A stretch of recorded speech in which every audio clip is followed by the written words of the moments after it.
కష్టపడి చదివితే, బాగా గమనించండి, మీరు చదవకుండా మీరు పరీక్షల్లో పాస్ అవుతారని నేను చెప్పట్లేదు.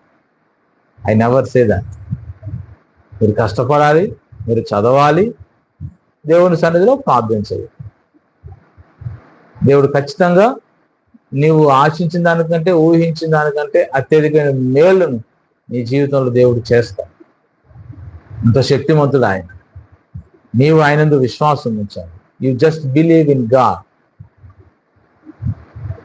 మోషేతో చెప్తారు, మీరు ఊరక నిలుచుండి చూడండి, ఆయన మహిమ మీకు కనిపిస్తుంది. కాబట్టి నీవు నమ్మకముతో, విశ్వాసముతో ఆయన సన్నిధిలో నిలబడాలి. You just stand and see the glory of God. You can see the glory of God. నీవు ఆయనందు విశ్వాసం ఉంచి